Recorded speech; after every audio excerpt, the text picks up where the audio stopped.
Saudi আরবের একটি তেলের খনি ও মার্কিন বিমান ঘাঁটি লক্ষ্য করে বড় ধরনের হামলা চালিয়েছে ইরান।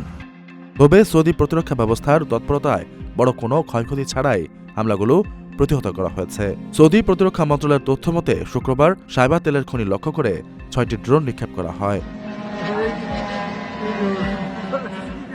একই সময় সৌদি আরবের প্রিন্স সুলতান এয়ারবেস লক্ষ্য করে একটি ব্যালিস্টিক ক্ষেপণাস্ত্র ছেড়েছিল ইরান।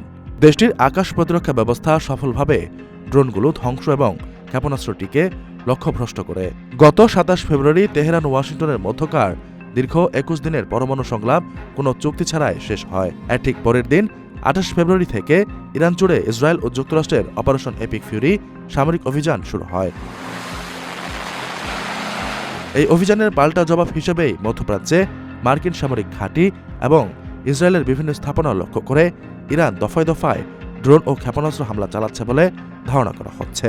এই উত্তপ্ত পরিস্থিতিতে মধ্যপ্রাচ্যের নিরাপত্তা পরিস্থিতি এখন চরম ঝুঁকির মুখে রয়েছে। প্রবাসীদের জন্য নির্মাণ হচ্ছে দেশের প্রথম স্মার্ট সিটি, যেখানে থাকছে স্কুল, মসজিদ, হাসপাতাল, সুইমিং পুল, হেলিপ্যাড, পাঠাগার, জিম, সুপারমার্কেট, শিশু পার্ক সহ সকল নাগরিক সুবিধা। মাত্র ৩০ লাখ টাকা বিনিয়োগে মিলছে আকর্ষণীয় ফ্ল্যাট। প্লাটিনাম ইনভেস্টরদের জন্য ঢাকা বিমানবন্দরে ভিআইপি প্রোটোকল সুবিধা। বিস্তারিত জানতে যোগাযোগ করুন স্ক্রিনে দেয়া হোয়াটসঅ্যাপ অথবা ইমো নাম্বারে।